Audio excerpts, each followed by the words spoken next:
vis dar svajoju apie kažkokį tai intro, galvoju, gal bus laiko, nes rytoj pirmadienis ir turiu laisvą dieną, tai gal kažką pavyks pakurti. Tai jeigu kažką girdėjote šito podcast'o pradžioje, tai reiškia, kad man kažkas pavyko, jeigu negirdėjote, tai reiškia, kad nepavyko. Ta linksma gaida ir sveikinuosi su mūsų klausytojais, mūsų skaitytojais.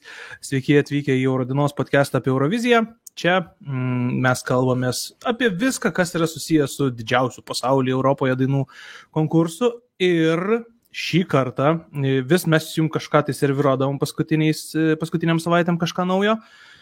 Tai ten koks vienas narys kitas, tai koks kitas narys kitas, o šį kartą, pirmą kartą istorijoje mes esam keturiese podcast'e ir sveikinuosi su Austėja, Tautvydu ir Ryčiu. Sveikučiai. Sveiki. Sveiki visi. Labas. Tai va, šiaip nėra įvykiais gausi savaitė, tai gal pagaliau gausis laida ne 2 valandų, kas, manau, visiems sveika šiek tiek pailsėti.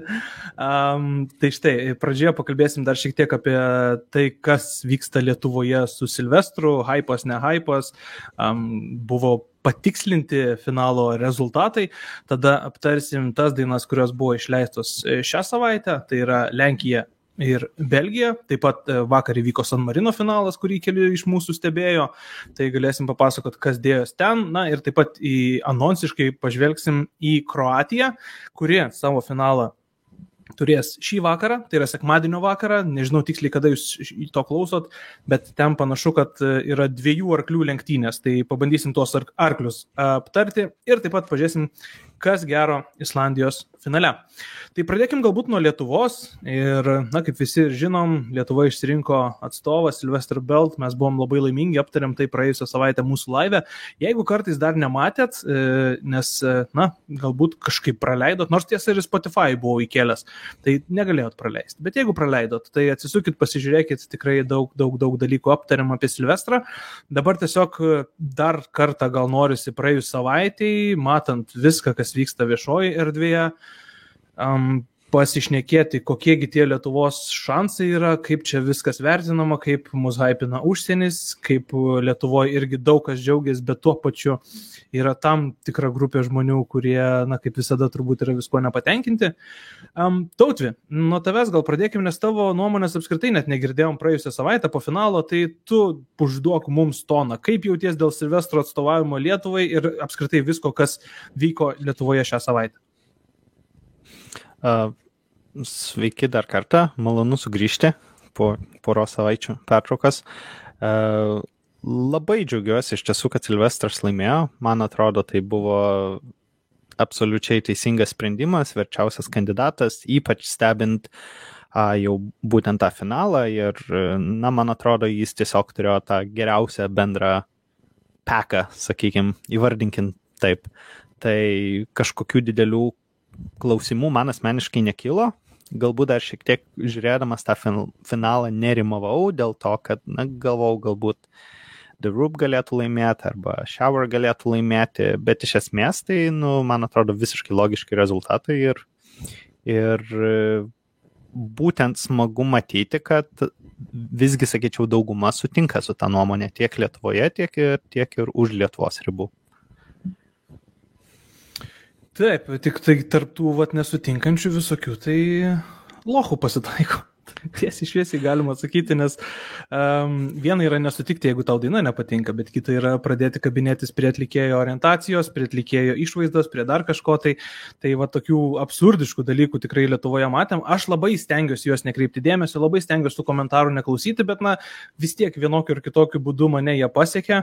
Tai man ypač juokingas yra, mes irgi aptariam mūsų čiate šitą reikalą, ypač juokingas yra tas orientacijos aptarinėjimas, kur vos ne žmonės kalba, tarsi Silvestras laimėjo tik dėl to ir tarsi jis atėjo čia į mūsų finalą su maždaug žinute, aš už LGBT, už mane balsuokit. Silvestras, mes pasižiūrėjom, berods 6 metus nėra nieko kalbėjęs iš esmės tą temą, prieš 6 metus buvo kažkoks tai vienas interviu, kuris jį patviravo, viskas. Visa kita yra išsitraukta tų pačių žmonių, kurie stumia ant jo ir jie patys maždaug, tai ko čia reikia reikštis, bet būtent jie ištraukia tuos faktus, jie kelia tai į viršų, jie nuolat tai eskaluoja ir, na, tai yra tiesiog apgailėtina Tai tikiuosi, kad tarp mūsų klausančių žmonių tokių nėra, kurie dėl to kabinėtųsi. Aš sakau, viskas ok, jeigu jums daina ne iki galo patinka, bet tie visi kiti dalykai tai tiesiog yra baisu. Bet sakau, per daug gal nesusitelkime, tai Ryti tau klausimas. Praėjusios savaitės pradžioje buvo paleisti patikslinti rezultatai. Ir Shower laimėjo komisijos balsavimo, taip pat sužinojom, kad rezultatai superfinale buvo paskelbti net nesuskaičiavus pusės balsų. Kaip tau visą tai? Ačiū, kad paklausai mane šitą klausimą, nes man atrodo, jeigu aš neklystu per mūsų laivą praeitą savaitę, aš sakiau, kad dar bus patikslinti tie rezultatai, nes bent jau man pasirodė antro raundo balsavimo skaičiai šiek tiek per maži, bent jau tai nuotaikai, kurie, aišku, gal arenoje buvo hiperbolizuota palyginus su visa Lietuva, bet po to, kaip matėm, taip ir pasirodė iš tikro, kad tie rezultatai buvo patikslinti. Tai reikia tik tais džiaugtis, kad eiliškumas nepasikeitė. Kita vertus, iš to, ką aš skaičiau tave pranešime apie būtent tą rezultatų tikslinimą, tai aš supratau, kad jie kaip ir matė tos skaičius, bet tie balsai buvo dar tikrinami, ten ar turi pinigų, žodžiu, sąskaitoje, kurios gali nuskaityti ir taip toliau ir panašiai. Tai man atrodo, kad būtent dėl to, kad jie matydami, kad ta tendencija yra labai ryški ir laimėtojas nesikeis, dėl to paleido tos rezultatus, bet net jeigu ir būtų kažkas pasikeitę, tai būtų aišku skandalas, bet tai būtų pačių organizatorių kaltė. Tai taip nenutiko, tai realiai šiandieną neturime ko čia labai skūstis, bet aš galiu tik pasidžiaugti, kad dabar tie skaičiai atrodo žymiai labiau atitinkantis mūsų šalies susidomėjimą Eurovizija, nes kaip pirma vieta gavo 16 000, tai viskas tvarkoja, bet ten antra, trečia buvo po 8 ar 6 tūkstančius originaliai prirašyta, tai man pasirodė šiek tiek mažai. Tai džiaugiuosi, kad buvo patikslinta ir kad buvo apskritai paviešintas komisijos balsavimas taip pat. Šiek tiek skandalinga tai, kad būtų išvažiavęs kitas atlikėjas, negu jeigu būtų nepasikeitusi šiemet sistema. Bet vėlgi, čia galima taip skaičiuoti o kaip prieš 10 metų būtų buvę su tokia sistema, tai čia irgi yra taisyklės tokios, kokios yra. Ir šiemet man kaip tik atrodo, kad to nepasitenkinimo, tokio, sakykime, argumentuoto nepasitenkinimo yra žymiai mažiau. Nes jeigu pernai buvo galima sakyti tą argumentą, kad čia komisija nusprendė, nors ir tai tenais tų žiūrovų skirtumas buvo kiek ten keli šimtai tų balų, balsų, ne balų. Tai šitas aspektas buvo tuomet, o šiemet jau niekaip negali prikišti, kad Silvestras laimėjo nesąžiningai, nes jį išrinko žiūrovų balsavimo rezultatai ir tas skirtumas tikrai buvo tiek prieš patikslinimą, tiek po patikslinimo ganėtinai didelis. Dabar žiūriu, 14 000 skirtumas, tai jau čia niekaip negali pripaišyti nei SIM kortelėm, nei dar kokiais nors nematytais kaltinimais. Tai man atrodo, kad į tuos negatyvius komentarus turbūt nereikia kreipti dėmesio ir pats Silvestras, man atrodo, nelabai kreipia jos dėmesio, nes tuo labiau, kad tai jie nesudaro daugumos komentarų, nes jiems yra labai didžiulė atsvara teigiamų komentarų tiek Lietuvoje, tiek užsienyje. Ir aš norėčiau pabrėžti čia tą užsienį, nes bent jau man, negaliu pasakyti, kad žiūrėjau ten šimtais tų reakcijų video, bet ten jau tikrai, kiek teko žiūrėti ir skaityti reakcijų komentarų, tikrai žmonės reaguoja pozityviai. Ir aš vis dėlto tikiu, kad tokia yra jų reakcija, nes kai atsimenu pats save, kai mes neturėjom jokių lūkesčių ir sėdėjome studiją ir išgirdome tą dainą, didžiausia tos dainos stiprybė, man atrodo, yra tai, kad jinai yra staigiai, instant, žodžiu, kad iškart tu ją pamėgsti arba nepamėgsti, bet įsimeni tai tikrai. Tai va, tai gal tiek norėčiau pasakyti apie tuos komentarus ir apie patikslintus rezultatus. O jo, ten galima dar pasitikslinti į komisijos skirtingų vertinimus, tai ten yra visokių variantų, sakykime. Aš to norėjau paklausti Austėjos. Tai aš tada ir perleisiu Austėjai. Taip, Austėja. Mes matėm komisijos narių, kurie skyrė, pavyzdžiui, ten Silvestrui 4 taškus, kurie skyrė VB Gang 12 taškų. Shower, atrodo, irgi ten mažai, ten kažkiek. Pavyzdžiui, bet Shower ten didžioji dalis komisijos narių 7 iš 11 skyrė 12 balų. aš dažniausiai būnu žiaurus šiose vietose, tai paklausiu tavęs, tu tokia švelnesnė, liberalesnė truputėlį. Ar tau nesinori kažko padaryti su tokiais komisijos nariais, kurie taip vertina, kuriem BB Gang buvo geriausias pasirodymas, profesionalui geriausias pasirodymas finale? Šiaip aš galvoju, iš tos komisijos pusės man dar šiek tiek kita mintis kyla.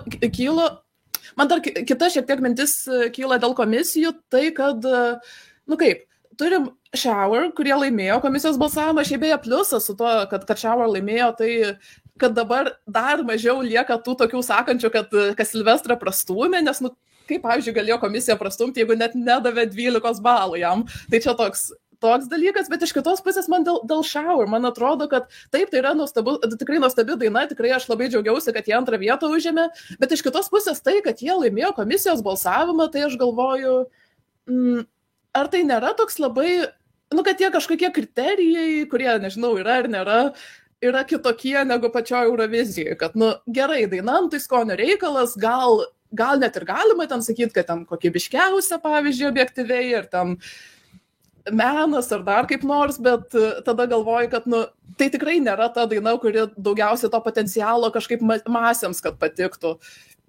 Ir kažkaip galvoju, ir pati daina, ir tas atlikimas, kad vis tiek vokalistas tikrai neturi tos charizmos, kažin kiek, ar ten tikrai jaučiasi tas toks, kad jie tokie mėgėjai vis dėlto yra.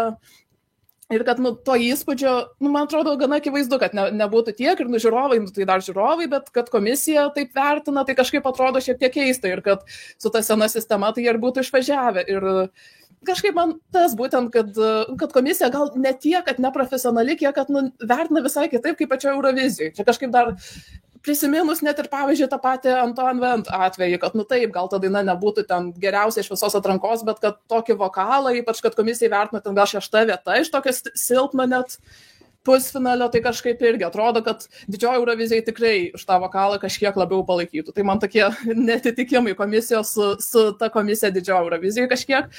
BB Gang tai irgi lygiai taip pat, kad, tai tikrai nėra tas pasirodymas, kurį komisija turėtų palaikyti, ypač kai mano nuomonė tikrai jis buvo prastesnis finale gerokai.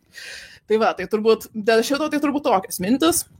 Dėl Silvestro tai dar gal pridėčiau, kad kai sakiau, kad tai yra labai, faktas, kad labai visiems patinka, kad fandomas atrodo vieningas, mano aplinkoje, tiek mes Eurodienoje, tiek ten Discord'e, Facebook'o grupėse, dar kažkur visi atrodo labai taip kažkaip, aišku, tikrai faktas ne visi, bet labai daug kas palaiko, taip labai vieningai, ir plus aš dabar žiūriu, kad bendrinį auditoriją, tarp mano ten draugų pažįstamų irgi, kiek kalbėjau su žmonėm irgi, būna žmonės prieina, klausia kaip man, aš sakau, kad labai palaikiau jį, tada sako, kad jie irgi, tai kažkaip labai smagu, kad, tikrai to palaikymo labai yra daug, ir galų gale dar matėm, kad ir tai, kaip daina patinka žmonėm net ir užsienyje. Lietuvoje, aišku, jau aptartas dalykas, kad pirmoje vietoje Spotify laikosi jau kurį laiką, bet taip pat ir užsienyje mes matom, kad ten, jeigu neklystu, Lenkijoje ten 4 vietoje Spotify'aus tų treninančių dainų, Latvijoje ten labai aukštai, Norvegijoje, Islandijoje irgi. Tai čia atrodo ne tik, kad prieš Euroviziją tai vyksta, bet dabar dar yra vasaris, kai nevyko nei kažkokie preparčiai, nei dar kažkas, kur atrodo po to ten dainos gal labiau išpopuliarėtų Eurovizinės ar dar kažkas. Tai man atrodo labai labai geras ženklas, kad labai daugam patinka, galima paminėti tos pačius reakcijų video, kad tikrai žmonės labai mėgsta mūsų dainą ir tikrai ta daina, kuri gali sukurti vakarėlį pačioje Eurovizijoje. Tai Taip, aš nesikartosiu, viską labai puikiai susakėt. Vienas dalykas, tik dar kurio nepaminėjom, ką pridėsiu, kad Silvestras sugadino mums šį Eurovizinį sezoną, nes dabar, kai išeina gera daina, mes liūdim ir pykstam ir nenorim, kad geras dainos išeitų, nes labai norim, kad mes tą kuo aukštesnę vietą užimtume. Čia, aišku, jokais ir šaržuojant, tiesiog pats pajaučiau tą, kad, pavyzdžiui, išėjo Belgija, kurią netrukus aptarsim, ir buvo toks tipo blemba, gal čia per gera daina, ar čia aplenks gal mus dabar, tokių minčių tik tai kyla, bet šiek tiek primena gal 2021 metus, kai irgi su Rūp mes buvom kaip ir vieni iš favoritų pradžioje, ir tada žiūri ten, tas išleido gerą dainą, tas pasirinko gerą dainą, tas 20 dar labiau, man atrodo, su Anfaja. Gal ir 20-ais tas buvo, bet ir 21-ais aš tikrai atsimenu. Jo, 20-ais tiesa, aš dar visai pamiršau tos metus, kur ten jau atsišaukė viskas, nes kažkaip atrodė, kad atsišaukė ir viskas. Nespėjom ten per daug kažko tai įsigalvoti. Nu, žodžiu, tai vat tokia dar mintis, o šiaip tai vėlgi džiaugiamės su Silvestru irgi.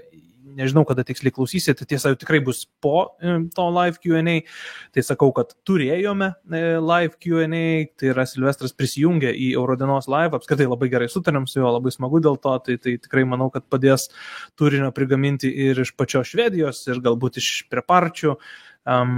Tai prisijungė Silvestras ir atsakė į klausytojų, į žiūrėtojų klausimus, tai reiškia, kad ne aš diktavau tą interviu toną, o būtent kalbėjom apie tai, kas įdomu klausytojam, skaitytojam ir kodėl tai darėm angliškai, galbūt kažkas irgi klausė, tai tiesiog visą savaitę Silvestrą matėm televizijose, radijoje girdėjom, skaitėm jo interviu, tai turbūt, kad visi žinom apie jį viską, ką šiai minutė įmanoma žinoti ir man atrodo, kad laikas atėjo promotinti jį po truputėlį užsienyje. Tai štai, šitus dalykus manau, kad aptariam ir galim judėti jau prie... dar paminėsiu, kas dar irgi nematėt, gal Silvestras patvirtino, kad bent 5 preparčiuose jis pasirodys. Šiemet tai yra ir Švedijoje, ir Nyderlanduose, ir Ispanijoje 2, ir Londone, Jungtinėje karalystėje. Aš galvoju, patikslinkit mane, bet ar tai nėra pirmas kartas, kai Lietuvos atlikėjas pasirodys Melfest tam Weekend festivalyje? Neatsimenu.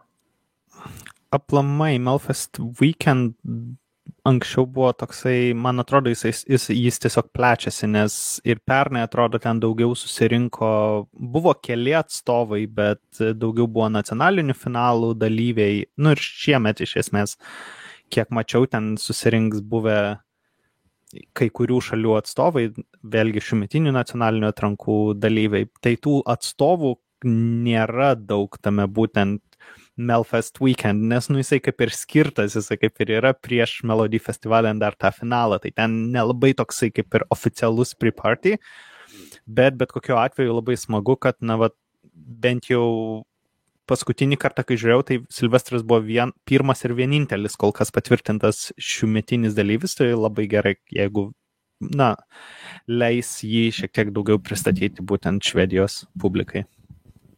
Ir apskritai, tai tiesiog puikus įvertinimas jam, visai jo komandai, kad jis pakankamai geras, kad švedai jį pasikviestų.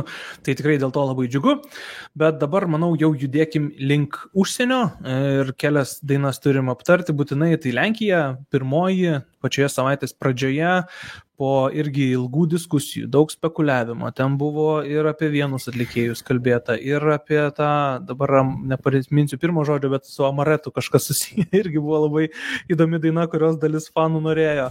Bet galiausiai paaiškėjo, kad jų uždara atranka, dar pakalbėsim, kiek ji yra uždara, nes ten įdomių niuansų buvo, laimėjo atlikėja Luna ir ji Švedijoje dainuos dainą The Tower.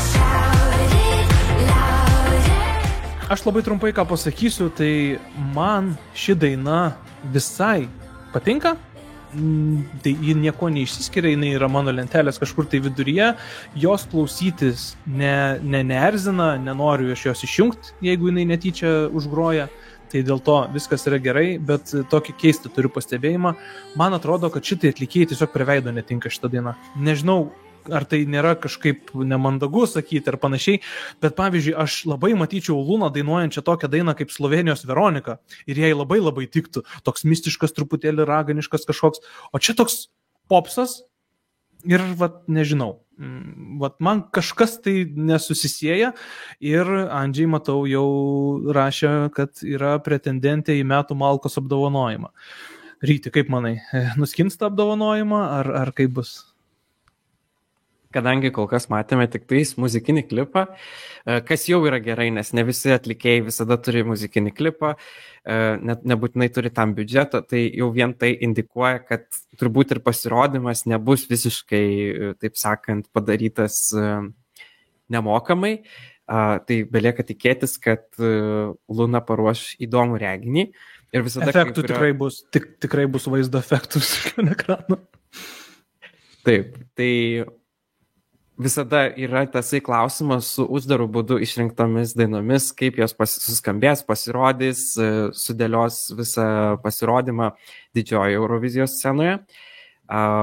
Asmeniškai, aš jau turbūt esu toj fazėje, kur man pradeda patikti dainos, kurios iš pradžių man nesukėlė didžiulio įspūdžio, tai prieš keletą dienų turėjau Ispanijos fazę, dabar šįryt atsikėliau, pirma daina, kuris skambėjo, galvoje buvo būtent Lenkijos daina. Vis dėlto nesakyčiau, kad man jį iš pat pradžių nepatiko. Tiesą sakant, man jinai nuo pat pirmo pasiklausimo paliko tokį gerą įspūdį ir kuo man jį atrodo gerai, kad, kaip čia geriau pasakyti, man atrodo, kad jinai užpildo labai reikalingą nišą šių metų Eurovizijos, sakykime, grojaraštyje, nes jis skamba, sakyčiau, labai, ne tai, kad šiuolaikiškai, bet tai, kas groja šiandien radijoje.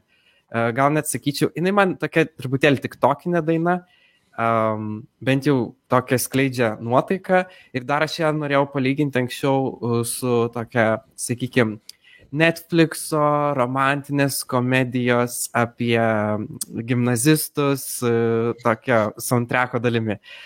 Tai vėlgi, čia gal sutikčiau šiek tiek su Justo tuo, aš gal tik sakyčiau, nepriveidai netinka, bet žiūrint tą klipą, kuris buvo paruoštas, tai vėlgi sakyčiau, kad turėtų būti kažkas mistiško, kad turėtų būti toks labiau, kaip tu ir sakai, jūs tai Veronikos galbūt stilistikos kūrinys, tačiau jis skamba visiškai kitaip, negu vizualiai yra pateikiamas. Tai įdomu, koks bus sprendimas toje jau galutinėje versijoje, kurią išvysime gegužę. Ir taip pat noriu pasakyti, kad šita atlikėja galbūt nepelnytai susilaukia ne tai, kad kritikos, bet tokio nurašymo iš ankstinio. Ir čia noriu pakalbėti apie antrą dalį šito savo pasisakymo, tai apie atranką. Tai iš esmės šitų negatyvių komentarų būtų galima išvengti, jeigu transliuotojas truputėlį valdytų žmonių lūkesčius. Dabar jie vykdo, tai čia jau bus mano kritika Lenkijos transliuotojai, pasiruoškite.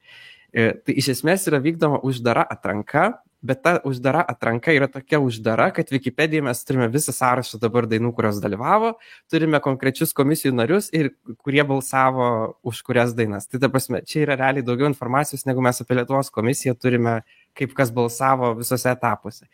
Tai bėda yra ta, kad kai tu darai uždarą atranką, bet apie ją yra labai daug viešos informacijos ir žmonės negali joje balsuoti, nes tai yra uždara atranka, gaunasi toksai, kad nesvarbu, ką tu išrinksi, visada bus pernelyg daug nepatenkintų. Ir realiai čia nukenčia pati atlikėja nuo šito formato ir jinai nesulaukia palaikymo tiek, kiek galėtų sulaukti iš savo pačios tautiečių. Tai truputį apmaudu dėl šito. Ir man atrodo, dėl to svarbu, imant tos dainos šansus, atsiriboti nuo šito nacionalinės atrankos, kuri nevyko nacionaliniu mastu, konteksto ir pažiūrėti ją tiesiog, kaip čia, švaria galva, švariomis akimis. Tai gal tiek norėjau pasakyti ir perduodu jau lazdelę jums. Austėja, Lenkija bus pirmajame pusfinalyje, kuris kol kas vadinamas tokiu mirtinu pusfinaliu. Žinau, kad tau patinka šitą dainą, kiek tu esi rami dėl to, kad ji pateks į finalą? Tai aš manau, iš tikrųjų tai vis tiek Lenkija dažniausiai sulaukia tų žiūrovų balsų, tai tas jau man atrodo yra gerai. Vis tiek plus kitas dalykas, tai man atrodo jau pamatėm tai, kad peržiūrų daina turi tikrai daug, dabar mačiau jau virš 1000 turi, ten pirmom dienom mačiau ten... Virš milijono. Virš milijono tiksliau turėjau omeny, tai va šiandien pasižiūrėjau, bet dar ir pirmom dienom tikrai rinko labai daug. Tai, aišku, ten galimai daug iš ten pačių Lenkų, pavyzdžiui, kas irgi klausimas, vėlgi turint omeny tas visas kontroversijas su pačia atranka, kad gal ten nelabai palaiko ir panašiai, bet kita vertus, tai nežinau, man atrodo vis tiek papyks žmonės ir pasimirš, kaip ir dažniausiai būna su tom atrankom ir ten atrankų nelaimėjimais ir panašiais dalykais. Tai dėl to patekimo į finalą ir apskritai būtų šiaip dar skandalas, kad jeigu Blankos solo pateko, šitą nepateks, tai čia irgi toks būtų skandalas. Nes, pernai, tai ten žinom, kaip ten kas buvo. Tai va, bet šiaip man tikrai patinka šita daina, mano yra 10 vietoje dabar. Aišku, čia iš tų dainų tų šiek tiek daugiau negu pusę, kiek turim, tai dar, aišku, kažkiek pakris, bet man iš tikrųjų labai patinka. Tai aš manau, tokia daina, kuri šiaip labai daug kas lygino, pavyzdžiui, pačią atlikėją ir tai jos gal stilistika su būtent Raven ir gal tikėjosi kažko panašaus irgi Veronika būtent. Bet, faktas, kad tai labiau yra popsinė, bet kas man patinka, kad vis tiek yra to tokio, kaip čia pasakius, subtilaus, tokio gal kažkokio subtilaus tamsumo, tai nėra toks grynas, jau toks rėkiantis popsas, pasakykim taip.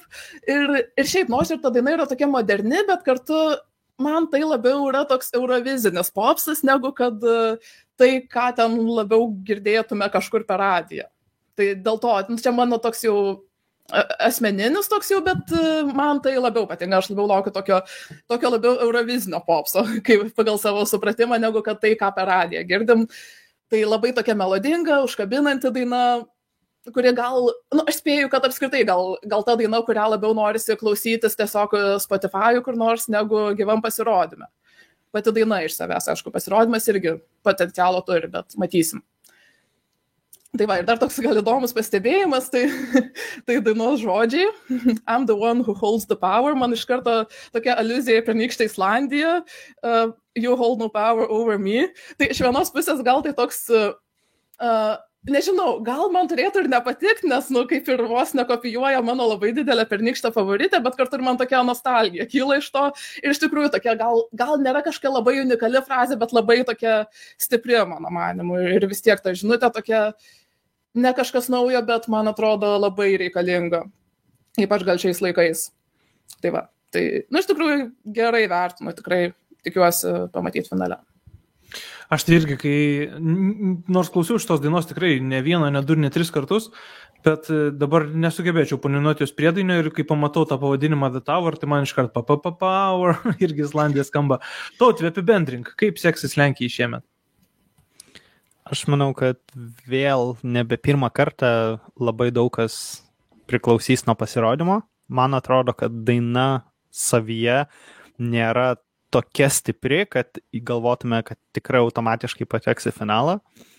Ir Lenkija yra nemažai pasirodymų sumovę savo pasirodymais. Dar kas man, nežinau, galbūt Luna pasirodys irgi įvairiuose vakarėliuose ir šiek tiek galbūt padės susidaryti kažkokią konkretesnę nuomonę, priklausomai nuo jos gyvų pasirodymų ir taip, kaip galbūt jie atrodys. Vis tiek tai kažkoksai bent jau pirminis indikatorius gali būti sėkmės arba nesėkmės Malmėje, tai tokia konkretesnė galbūt prognozė, tai dar labai atsargiai vertinčiau.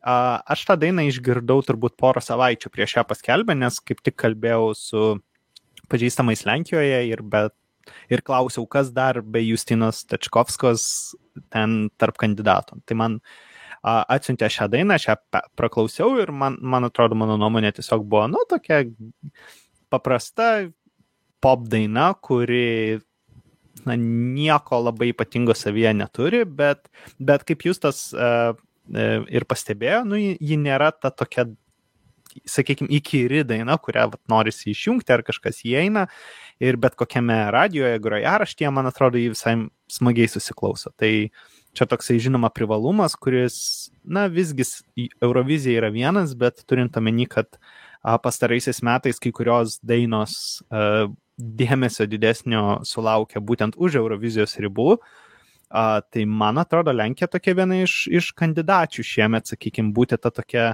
daina, kuri galbūt Eurovizijoje vargiai kažką pasieks, bet už Eurovizijos ribų visai gali sulaukti didelio pasisekimo. Aš labai sutinku su Tautviu, kad irgi norėjau palyginti su Snap, būtent daina. Nesakau, kad jį ten nuskambės TikTok'e, bet pati stilistika man to tokio, kur galbūt ir nėra kažkokia išskirtinė, pirmą kartą pasiklausius, atrodo, niekada negirdėjau tokio skambesio anksčiau, bet jinai užpildo tą tokią nišą, ko man atrodo norisi kaip daliai klausytojų, tokios bendrinės auditorijos klausytojų, Ir man atrodo, kad nežadu, kad jinai ten sproks tik tokia ir bus po to Eurovizijos socialinius tinkluose visur kartuojama kaip sėkmės istorija, kaip yra su kita daina, kuri užėmė 20 vietą. Bet manau, kad čia yra jos stiprybė, kad nuskambės galbūt ne tik Eurovizinėme formate. Gerai, tai Lenkija netgi 2 nominacijas pretenduoja, tai yra metų Malka ir metų Snap. Pagal mus gerai. Pažiūrėsim, kaip Lenkams seksis. Tikrai, turbūt bus tokia šalis borderline qualifier, kur gali užimti kokią 8-12 vietą pusfinalyje, nes jis kol kas nusimato tikrai gana stiprus. O kitame pusfinalyje, jeigu aš neklystu, reikėtų susižiūrėti, gal prieš pradedant šnekėti, tikrai, kitame pusfinalyje pasirodys Belgija ir jos atlikėjas Musti, kuris jau buvo pats pirmasis berods paskelbtas šių metų Eurovizijos dalyvis, pristatė savo dainą, kuri susilaukė jau tikrai nemažai fanų pagirų. Paklausykime. Before the Party's Over.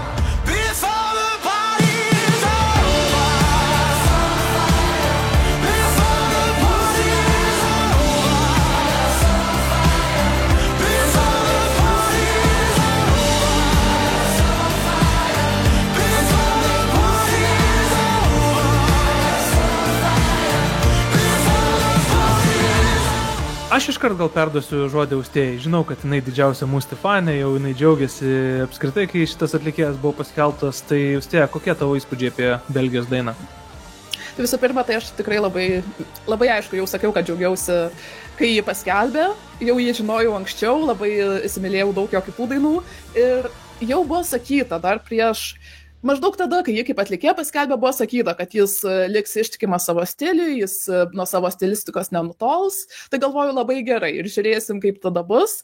Ir iš tikrųjų pasitvirtino tas, kad šita daina grinai yra tai, ko aš iš jo tikėčiausi.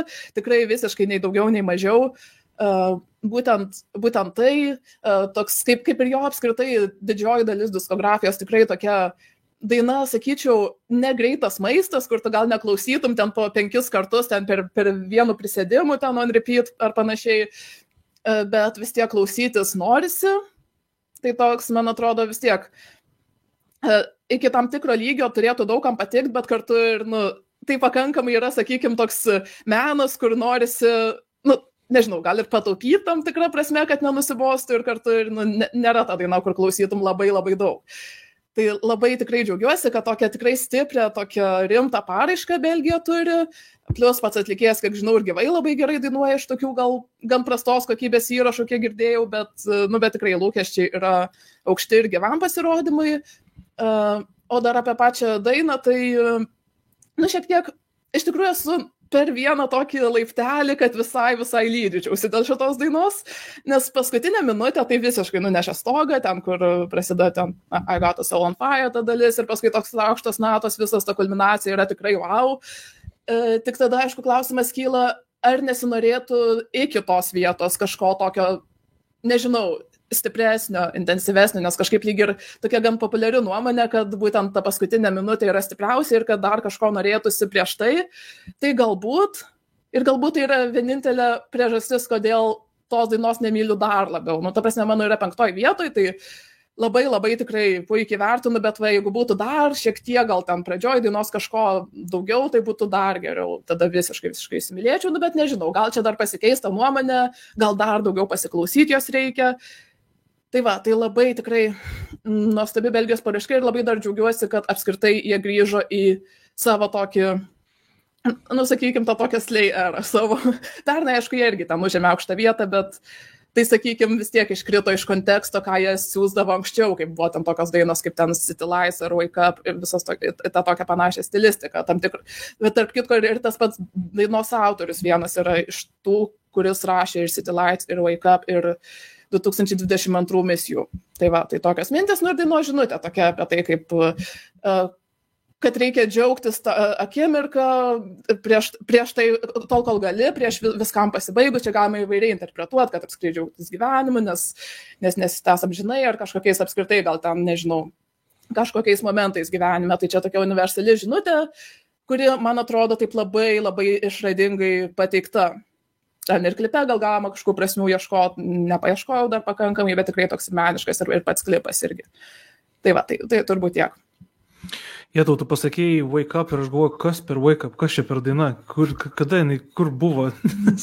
Ir tada prisimenu, čia turbūt apie 19. 19, taip. Jo, tai turbūt yra daina, kurios aš negirdėjau nuo to pusfinalio, iš kurio jinai nepateko į finalą. Ta daina, kur su pasirodymu sugadino.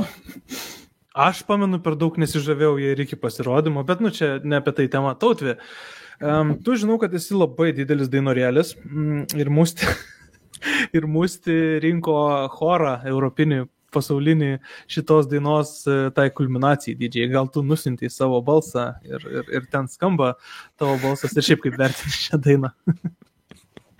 Ne, savo balsą nesinčiau, bet mačiau YouTube nemažai jau komentatorių, kurie tiesiog komentuoja, kad aš esu čia šios dainos pritariantysis vokalistas, vienas iš kokių ten 1000, nežinau kiek Musti įrašė jų. Man tai įspūdis labai labai geras, aš ją turiu kol kas įsidėjęs aukščiau negu Austėja. Tai šiaip tikrai pritariu daugumai Austėjos minčių ir turbūt bendrai tai nuomoniai, kalbant apie dainos struktūrą. Visgi, ką aš turbūt pagalvojau jau šios dainos pasiklausęs daug kartų, kad jeigu ji būtų tokia intensyvi visas 3 minutės, kaip ji yra paskutinė minutė, galbūt net būtų per daug to intensyvumo ir mes tiesiog pavargtume ir jau tai tiesiog tas įspūdis nebebūtų toks geras. O dabar daina atrodo taip po truputį auga ir galiausiai išsprogsta. Reikia, žinoma, atsargiai su tokia dainos struktūra, nes reikia kažkaip ją perteikti, kad žiūrovas, klausytojas per tas pirmas 2 minutės tiesiog nenuspręstų, kad čia jau nieko verta daina ir ji neįdomi ir nieko gero čia nebus. Ir nueis jau, nežinau, pasipjaustyti dešrytės, kol matysime, kol ta 3 minutė nuneš stogą. Šiaip galbūt dar būtent ties ta struktūra, tai man šiek tiek priminė Aram MP3 su Not Alone Armenijos, kuri irgi po truputį growino ir ten ta paskutinė minutė buvo išsprogimas. Vėlgi, turint mintį, kad tai yra Belgija, tai aš vėlgi pritariu, kad tai yra tas toksai grįžimas į jų labai tokią mistišką erą, kuri buvo tarp 2017-2019 ir po to vėl Hooverphonic ir panašiai. Bet jeigu galim prisiminti tai, kad Belgija kelis kartus labai stipriai prašovė su pasirodymais. Tai man atrodo Senek ir būtent Elliot yra patys geriausi pavyzdžiai, kaip buvo prašauta su pasirodymais. Tai to šiek tiek bijau. Bet iš kitos pusės manau, kad jeigu viskas bus gerai, tai Belgija tikrai turi šansus užimti labai aukštą vietą. Kad ir kaip man ši daina patinka, aš nelabai matau jos kaip Eurovizijos nugalėtojos. Man atrodo, kad galbūt ji yra tiesiog tas toksai belgiškas, tas mistiškumas, kaip matėm, jis vargiai transliuojasi į tą tokį masišką balsavimą. Nors vėlgi, galbūt City Lights buvo tas toksai pavyzdys, kai Belgija tikrai galėjo užimti dar aukštesnę vietą, bet nepavyko ir tada to padaryti. Tai aš manau, kad 10-ukė štai tikrai gali atsidurti su labai geru pasirodymu, galbūt net 5-ukė, jeigu ta tikrai paskutinė minutė atrodys taip efektingai. Bet šiaip bendrai tai tikrai sveikinu ir labai džiaugiuosi, kad tokia daina yra šiuo metu Eurovizijoje. Aš tai pasakysiu kontroversišką dalyką. Aš visai matyčiau šitą dainą laiminčią Euroviziją. Ne kontroversiška, čia kai šalis yra 5 odzuose, tai nėra kontroversiška, bet mano viena pirmųjų minčių, kai paklausiau šitą dainą, buvo, kad čia yra kažkas tarp Arcade ir Rise Like a Phoenix. Toks kažkoks miksas, labai geras pavyzdys su Aram MP3 dar buvo, kuris irgi favoritas 14 buvo, iki kol su pasirodymu neprašovė. Rytė. Apibendrintai, taip apie Belgiją. Ar tai rizika Silvestrui užimti žemesnę vietą, ar nelabai? Geras klausimas. Aš nemanau, kad nors mes ir kalbėjome prieš tai, kad čia Silvestras, čia Musti, čia kaip ir būtų jie tiesioginiai konkurentai, bet man atrodo, kad išgirdus šitą dainą, aš manau, kad tai yra tiesioginiai konkurentai. Vis dėlto manau, kad Musti gal labiau taikytų į... Dabar, aišku, dar negirdėjome jo gyvo pasirodymo, bet taip galima spėti, kad tai būtų gal labiau, sakykime, jeigu reikėtų išvesti tą balansą tarp žiūrovų ir komisijos, vis dėlto tai gal labiau būtų komisijoms skirta daina, nors žiūrovai neturėtų labai daug atsilikti, bet kaip pavyzdžiui, ten kokios Prancūzijos atveju sakytume, kad tai yra grinai komisinė daina, tai čia būtų toks labiau apylgis variantas, bet vis dėlto manau, kad labiau tai būtų komisijų palaikoma daina. Kita vertus, aš turiu tokią teoriją, kurią noriu pasidalinti. Ir čia bendrai apie Belgiją. Ir nelabai turėjai pagrindimo, bet vis tiek pasidalinsiu. Jeigu mes kaip šalis, kaip Lietuva, turime kažkokį nacionalinį muzikos skonį, man atrodo, kad Belgija labai dažnai į jį pataiko. Ir nemoku paaiškinti šito labai ryškiais pavyzdžiais, bet galiu pasakyti, kad bent jau, čia aišku kalba apie tą mistišką, apie tą, kur čia jau 3 kartus buvo paminėta, Belgijos žanrą, sakykime, eurovizinį. Bet ypač tai buvo ryšku su Hooverphonic The Wrong Place. Aš turėjau labai stiprų jausmą, kad ta daina patiks Lietuvos dideliai auditorijos daliai. Ir šitą galiu įrodyti tuo, kad Belgija tikrai negavo daug žiūrovų palaikymo finale tais metais, bet Lietuva buvo viena iš keleto šalių, kuri davė Belgijai taškų. Ir jeigu neklystu, bendrai sudėjus komisijos ir žiūrovus, netgi davė daugiausiai. Tai Justas linksi ir tvirtina šitos faktus, tai nemeluoju. Tai vėlgi, manau, kad šiemet Belgija grįžta į tą stilių, kuris turėtų patikti Lietuvai, bet aš asmeniškai, kai pirmą kartą perklausiau šią dainą, aš nepajutau to vadinamo winner potential. Ta paskutinė minutė, apie kurią jau čia daug kalbėjome, sutinku, kad yra tikrai įspūdinga, tačiau pati dainos pradžia man bent jau asmeniškai skamba, nors ir taiko į tą mistišką Belgijos žanrą, bet šiek tiek skamba kaip daug prieš tai girdėtų dainų. Nors dažniausiai Belgija siunčia tokias dainas, kurios pagauna mane bent jau nuo pat pradžių ir nesinori kažkaip jų labai lyginti, nebent su praeitais Belgijos pasirodymais. O čia man tokia ta pradžia kažkur, būtent dėl to gal į manęs ir taip nekabina, nes nėra kažkokio tokio unikalumo, kuris labai patrauktų ausį šiuo atveju. Ir taip pat, kadangi išreiškiau šitą abejonę, yra objektyvesnė abejonė dėl Belgijos pasirodymų, kurie tikrai niekada nebūna geriausi pasirodymai, kuriuos mes ten girtume kaip geriausią šedevrą, kuris buvo tais metais pristatytas. Tiesą sakant, man atrodo, kad dažniausiai mes nusiviliame Belgijos pasirodymais. Konkrečiai galbūt City Lights būtų toks pavyzdys, kur aš tikiu, kad su geresniu pasirodymu ta daina būtų kovojusi dėl 1 vietos. Taip, tai gal tiek. Bet šiaip daina man patinka. Dar manau, kad jos tas, sakykime, winner potential šiek tiek išryškėja ir dėl to, kad kontekste neturime daug tokių dainų, kurios galėtų varžytis šiuo metu dėl tų favoritų statuso, apart, tarkim, Ukrainos. Bet jeigu, pavyzdžiui, ši daina būtų išleista 21 metų Eurovizijai, man atrodo, kad mes taip aukštai apie ją nekalbėtume. Bet čia toks mano jau kritiškesnis pasisakymas. Kuris nebūtinai yra neteisingas. Dar kalbant apie Hooverphonic, tai atsidariau visus tos skaičiukus 21 metų balsavimo. Ne tik, kad Lietuvos komisija buvo daugiausiai davusi iš visų šalių, tai yra 7, nes visos kitos davė mažiau, bet Lietuvos žiūrovai davė 2/3 visų taškų, kuriuos gavo Hooverphonic tais metais, nes iš viso iš žiūrovų gavo 3 taškus Belgija, 2 iš jų atkeliavo iš Lietuvos ir 1 iš Ukrainos. Tai labai tikrai geras pastebėjimas, kad šita daina turbūt irgi grįžta į tą, kas Lietuvai patinka, kas patinka Lietuvos komisijai, Lietuvos klausytojams. Tai tiek su Belgija, manau, kad tikrai neblogas pasirinkimas ir sakau, aš su labai geru pasirodymu matyčiau šitą dainą, netgi gal ir laiminčią. Bet pažiūrėsim, kaip bus. Na, dabar judam prie San Marino, mažiausia Eurovizijoje dalyvaujanti šalis, juokingiausia turbūt šalis apskritai konkurse, viską, kad tai nesąmonė išsiunčianti, viską nors crazy sugalvojanti. Vienas iš tokių crazy dalykų šiemet jo atrankoje buvo specialus pusfinalis dirbtinio intelekto sukurtoms dainoms.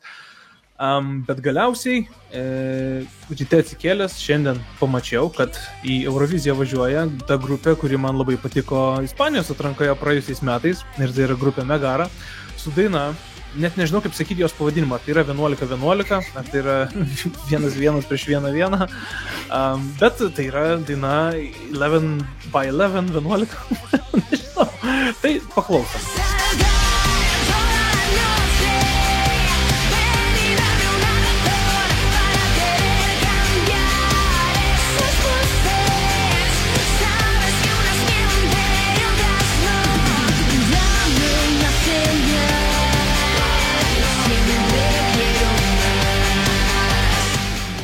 Tautvi, ar tu gali papasakoti, žinau, kad žiūrėjai Una Voce per San Marino, ar tu gali papasakoti, kas dėjosi tame mini Sanreme mūsų vadinamu? Aš šiandien įėjau į YouTube ir ten buvo tiesiog, jau dabar pilnas įrašas įkeltas būtent San Marino televizijos, tai jų nacionalinis finalas truko 4 valandas ir 40 minučių. Su 17 dainų, maždaug 20 kitų dainų atliko būtent svečiai.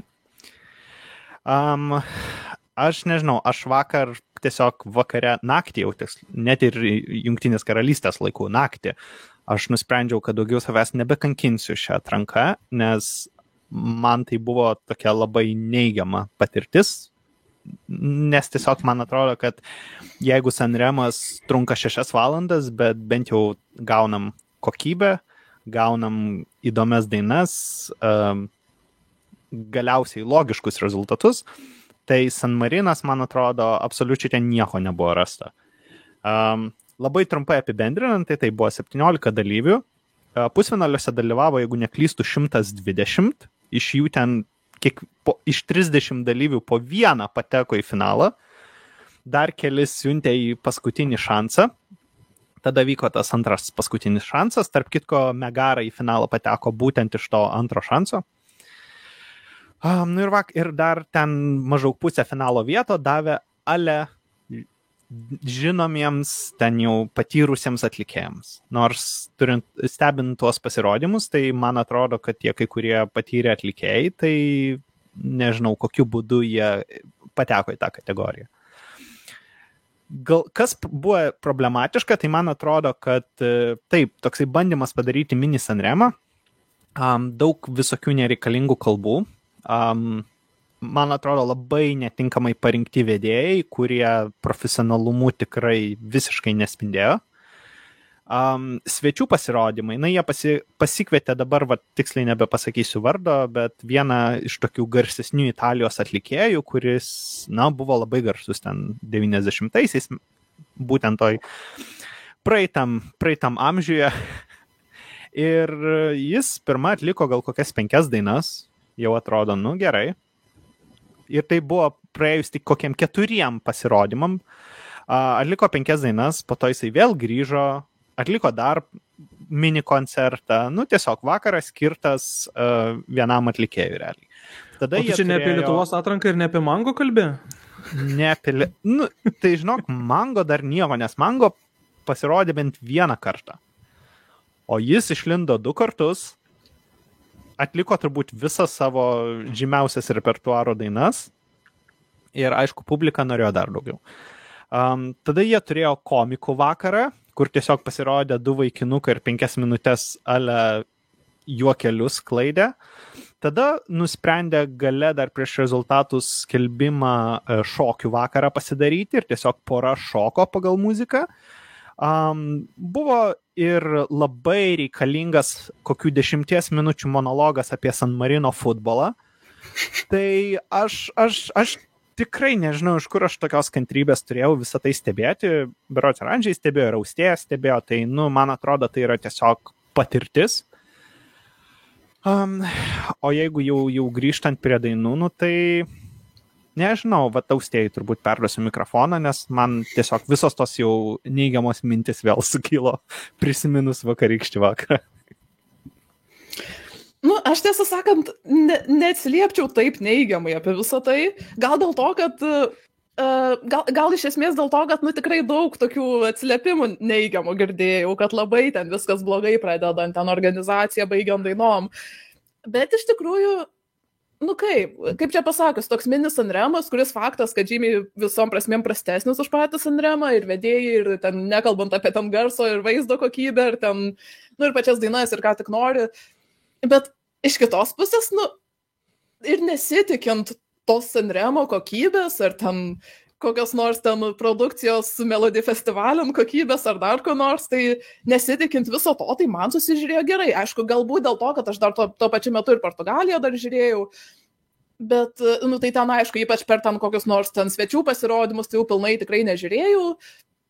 Bet, nežinau, man tai visai taip susižiūrėjo, o dėl dainų tai iš tikrųjų buvo, aišku, ten ir tokių jau nesąmonių, buvo ir tokių, kurios tuo metu gal visai nieko, bet tikrai jau nebesijungčiau paskui, bet buvo ir tikrai visai neblogų dainų. Pavyzdžiui, man labai netgi keista, aišku, ar eilinį kartą mano skonis yra labai keistas, ar kas čia yra, bet man kažkaip net keista, kaip pavyzdžiui, aišku, antrą vietą užėmus Loredana Bertė, labai garsi Italijos dainininkė, visiška scenos legenda, kuri beje dalyvavo su savo Sanremo daina šiųmetinė.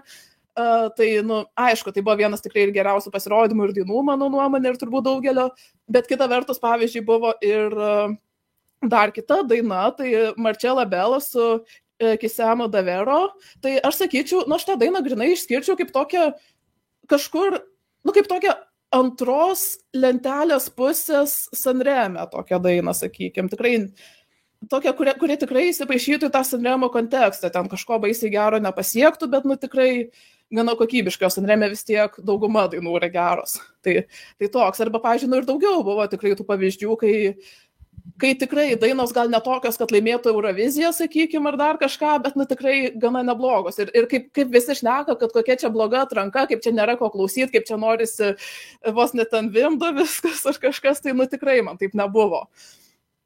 Tai turbūt tiek, kitas dalykas, tai, dėl jau grinai Megaros, tai labai labai irgi džiaugiuosi, man antroje vietoje šita daina buvo. Ir labai tikrai smagu, kad vėlgi, kad ta grupė, kurią iš tikrųjų labai mėgau ir Benidorm Fest, gal ne taip, kaip ten, pavyzdžiui, kaip Justas, gal man ta daina labiau pradėjo patikti po pasirodymų, bet ir tai parodo, kad šita grupė moka pasirodyti, moka ir vizualiai pateikti, ir turi labai konceptualų įvaizdį, kurį turėjo tada, kurį tęsia dabar. Vokaliai visiškai išnešė, man atrodo, vokalistės balsas tobulai tinka tokiam stiliui, kartais galvoju, gerai, ten kažkas turi gerą balsą, bet kažkaip nelabai tinka ten tai dainai ar dar kažkas, o čia tai tobulai, man atrodo, tiko. Ir jeigu mes tikrai tokį gan gerą pasirodymą matėm tokioj aktų salėje iš esmės, tai kas tada bus didžioji scena, man atrodo, potencialo labai daug, o pati daina irgi yra, manyčiau, gal vos blogesnė tik negu būtent Arkadija, su kuria dalyvavo būtent Ispanijos atrankoje per Pykštį. Tai tai labai džiaugiuosi San Marino pasirinkimu ir aš dar kažkaip galvoju, man šie metai labai yra geri, kad net San Marinas taip nustebina ir San Marinas yra mano 7 vietoje, o aukščiau yra tik tie jau tokie, sakykime, mano didieji favoritai, kurie tikrai kuo puikiausiai galėtų likti ir galutiniam topę. Tai labai tikrai džiaugiuosi. Fun fact, San Marino atranką šiemet laimėjo atlikėja, kuri pernai pralaimėjo Benidormą. Benidormą šiemet laimėjo atlikėja, kuri pernai pralaimėjo San Marino atranką, nes Nebulosa pernai irgi būtent dalyvavo San Marino atrankoje. Jo, man irgi šitą dainą visai patinka. Ryti, tu Sanremo nežiūrėjai, bet gal žiūrėjai San Marino? Sanremo, San Marinas. Žodžiu, kaip šitą dainą? Po to, ką Tautvis papasako, tai aš manau, kad aš žiūrėjau, tik tais vadinosi Eurovizija LT. Bet iš tikro, taip, kalbant apie pačią dainą, aš jos neprisimenu. Aš ją žiūrėjau 2 kartus, neprisimenu visiškai, bet atsimenu vizualą. Tai smagu, kad grupė net ir tokio, sakykime, kaip jau Stė ir minėjo, paprastesnėje scenoje sugebėjo paruošti įsimintiną vizualiai pasirodymą. Man iškart gal šiek tiek kilo asociacijos su Airijos tema, sakykime, vizualinė, kuri figūruoja jų pasirodyme ir kuri turbūt nesikeis. Tai šiek tiek atsiranda to tokio panašumo ir jeigu neklystu, jie tam pačiam pusfinalį, tiesa. Reikia pasižiūrėti, bet man atrodo, kad taip, Justas toj patikrins. Bet... Ne, skirtingose, Airija pirmame, o San Marinas antrame, jo. tada pamirškite, ką sakiau. Tai jo, nu tai realiai tiek galiu apie tą dainą pasakyti. Aišku, su tais San Marino finalais ten turbūt bendras vaizdas vis tiek geriau atrodo jau didžioji scenoje, nes tiesiog geriau atrodo. Ir tada ir tos dainos šiek tiek gal geriau suskamba. Bet šiaip skamba visai okei. San Marinas turbūt didžioji San Marino didysis tikslas yra patekti į finalą. Tai matysim, kaip seksis, jie yra tame antrame pusfinalėje. Jeigu reikėtų spėti, aš turbūt sakyčiau, kad ne, bet kas ten žino. Vis tiek, kaip čia, užbaigiant apie San Mariną, didžiausias turbūt šios šalies, kaip čia, visada etalonas, į kurį visada bus galvosiu, kai kalbėsiu apie San Mariną, tai kaip buvo nulykinta Senhit daina Adrenalina ir mes sakėm, oho, čia rimtai, nu bent jau aš taip sakiau, čia rimtai San Marino daina, tai va, tai turbūt tokių ilgai dar nepamatysime, bet viltis gyva. Aš gal dar šiek tiek apie... Ką? Gerai, apie San Mariną aš dar pamiršau paminėti tą būtent, iš įvairių pusių tą tokį Ispanijos aspektą, kad vienas dalykas tai, kad man labai, toks labiausiai, man atrodo, kai aš kažką, pavyzdžiui, ten diskutuosiu, aš tikrai net nebejau, kad sumaišysiu ir pavadinsiu San Mariną Ispaniją.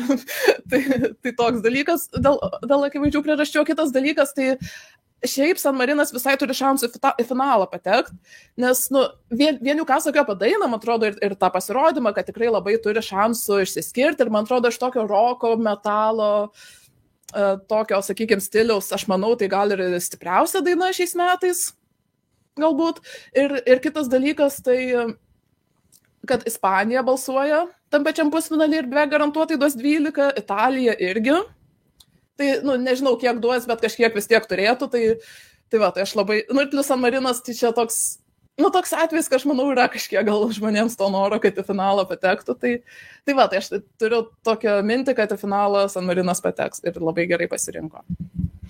Aš kontrargumentuosiu tik iš karto dėl Ispanijos ir Italijos. Mes atsimenu, pernai kalbėjom, kad Graikija gal gali kažkaip patekti. Tai su labai bloga daina, tai tada jau niekas nepadės. Jo, bet mes kalbėjom, kad, oh my god, čia ir iš Kipro gaus, čia ir iš kažkur iš Danijos tas atlikėjas buvo, kad ir Danija balsuos, ir mes jau ten galvojom, už galvos ėmėmės, galiausiai liko su ta, beveik baronka. Katina, labas. Tikiuosi visi girdite.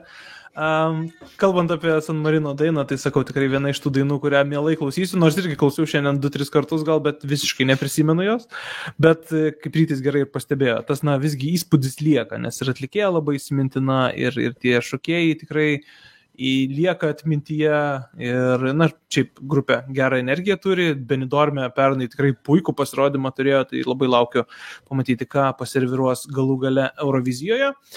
Ir čia yra visos dainos, kurias mes turėjom aptarti šią savaitę iš tų, kurios yra išrinktos, ir dabar labai trumpai perbėkim dar per tai, kas įvyko vakar. Ir vakar Melody Festivalen, 4. pusfinalyje, į finalą pateko Danis Saucedo ir Dotter.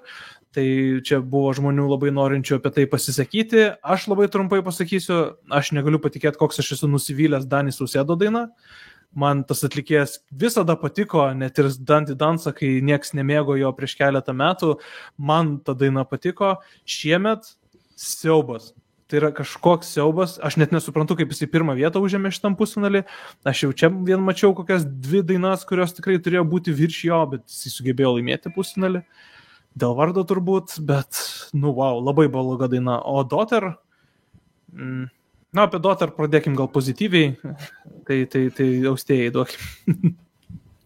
Taip, apie Dotter, nepaslaptis, kad esu labai didelė Dotter fanė, dar net prieš jos visus dalyvavimus Melody Festivalen, dar prieš jai dalyvaujant netgi su Cry, kuri buvo jos pirma paraiška Melody Festivalen ir labai nesėkminga, nepelnytai.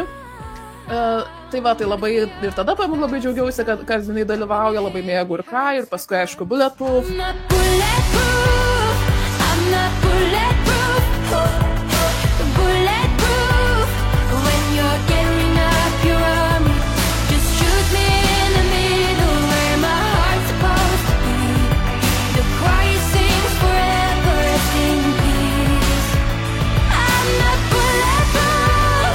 Bulletproof iš vis buvo viena apskritai mano nuomonė geriausių Melody festivaliant kada nors dalyvavusių dainų ir visiškai skandalas, kad tada nelaimėjo atrankos. Visiškai nuostabi daina, dar šiandien jos pasiklausiau ir Little Tot, mano manimu, buvo kiek prastesnė už tas 2 pirmas, bet vis tiek labai gera.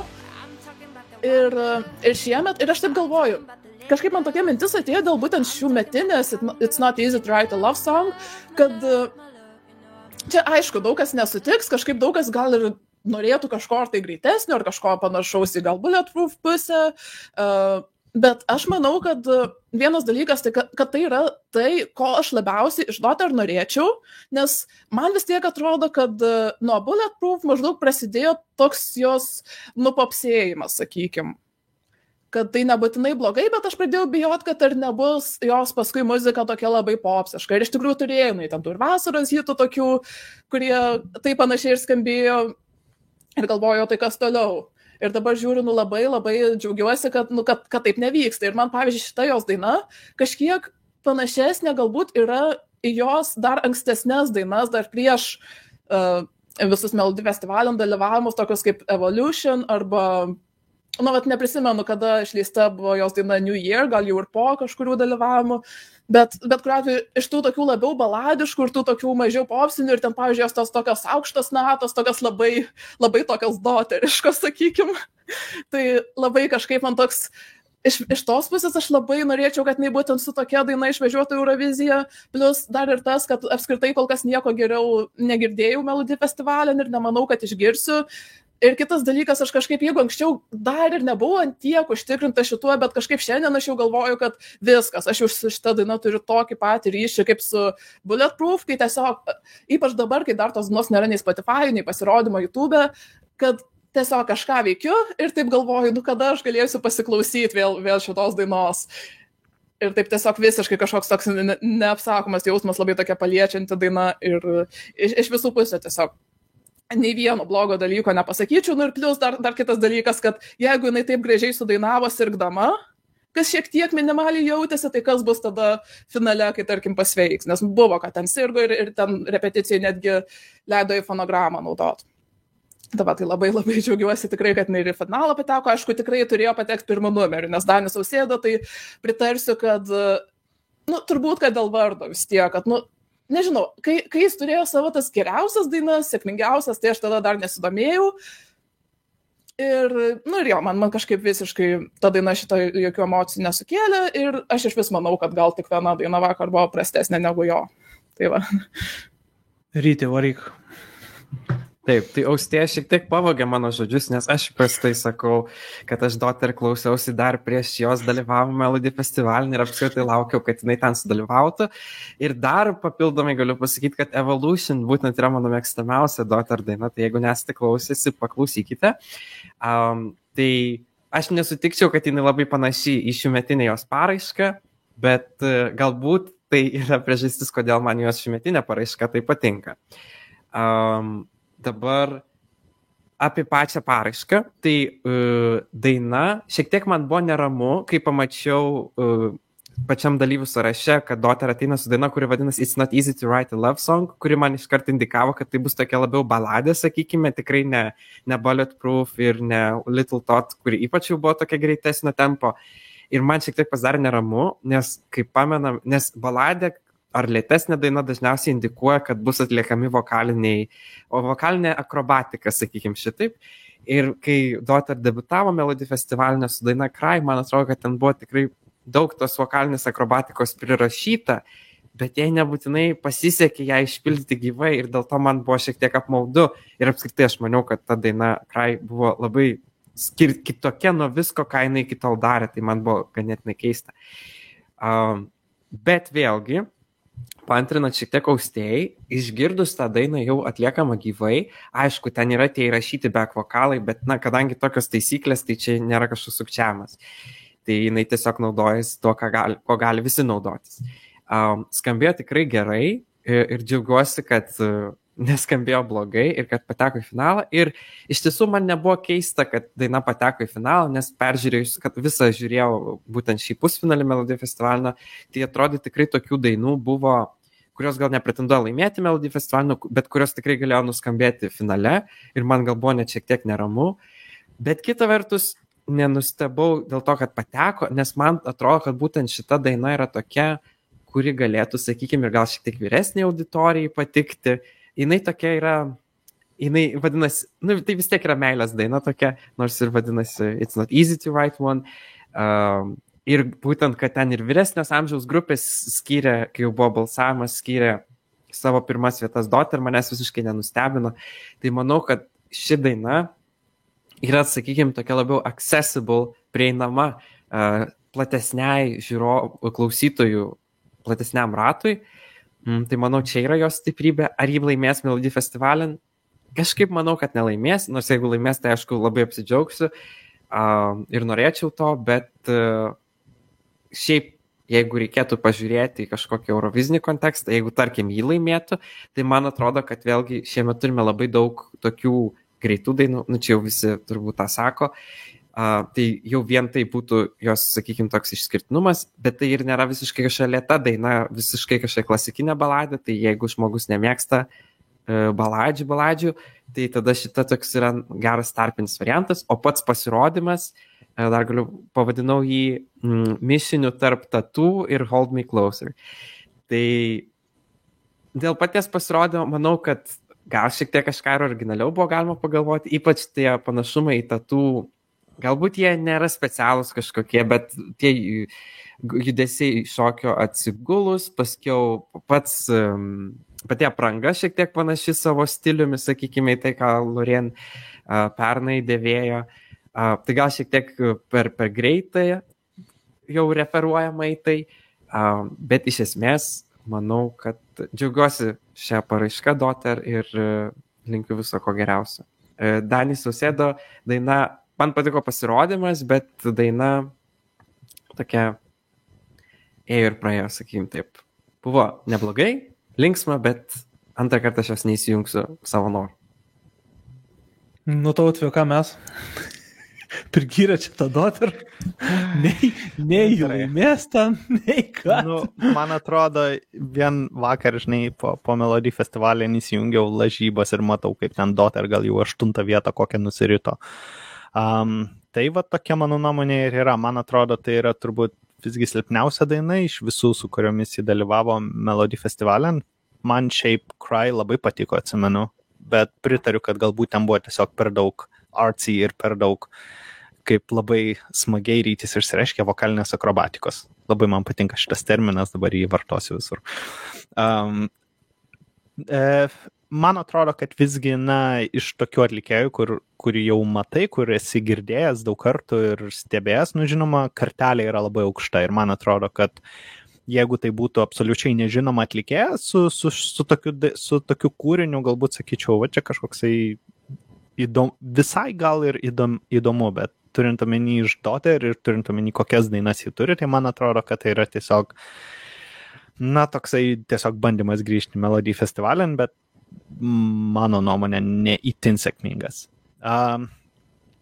Aplamai tas pusfinalis buvo vėl silpnas, nežinau, jeigu lyginant ten vėl kokių 5-6 metus atgal, tai man atrodo visos tos dainos vargiai būtų vertos patekti į finalą, bet visgi jeigu reikėtų išskirti vienintelę dainą, kurią šiandien prisimenu, tai kad ir kaip tektų pripažinti, nes nesu labai didelis to atlikėjo gerbėjas, tai man Dani daina yra vienintelė, kurią aš ją prisimenu šiandien, va dabar.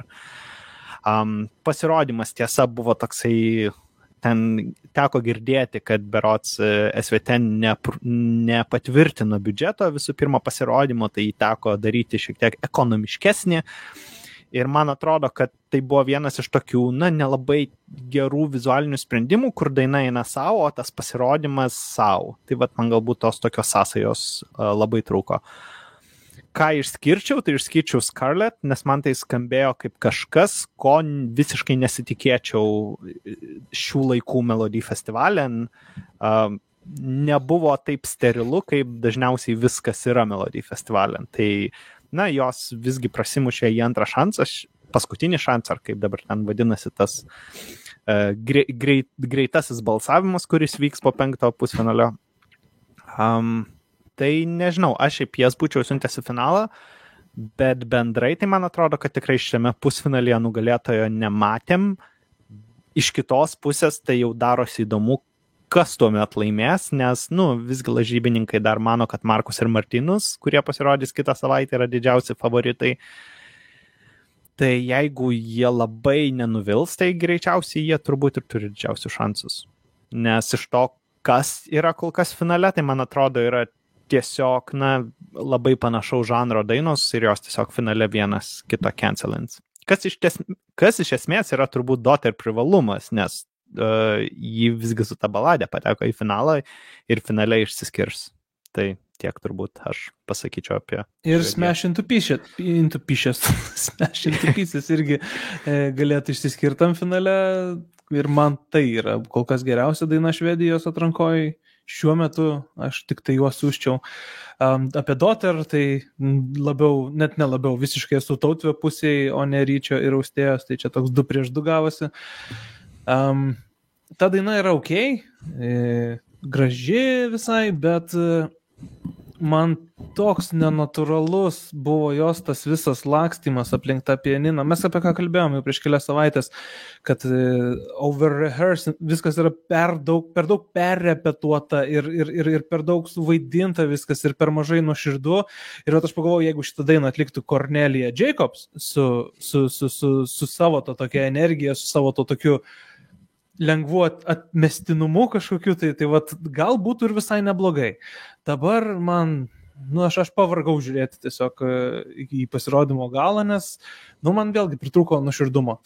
Tai kitą savaitę, aišku, jau aptarsim visus Melody festivaliam finalininkus, jau galėsim ir pakroti kažką. Tai matysim. O dabar skubam greitai į Kroatiją, nes Kroatijoje turim, turbūt visi sutarsim 2 arklių lenktynės, ar čia kaip pavadinsi, nežinau, 2. Gal 3 iš dalies, bet nežinau. Va čia toks klausimas, bet iš esmės visi kalba apie tuos 2, dar taip. 3 tai čia turėjo menį ką? Gasoline? Damir Kadžo. Ai, ne, tikrai ne. Su visą pagarbą tikrai ne. Jokių šansų, kad jisai laimės. Sorry. Jeigu nemandagiai nuskambėjau.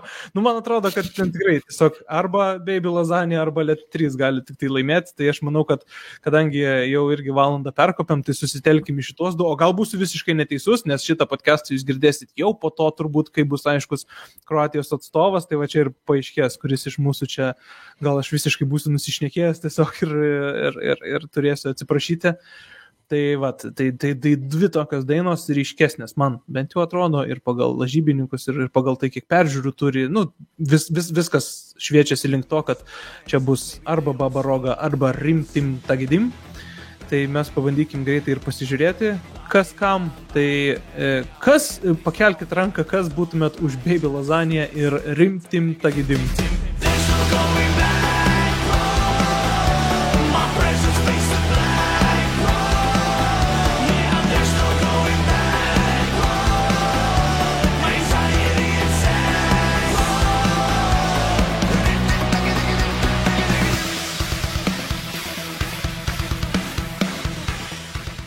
Ok, kadangi klausytojai nemato vaizdo, tik tai girdi, tai aš likau vienas nepakėlęs rankos, tai aš gal tada ir pasisakysiu.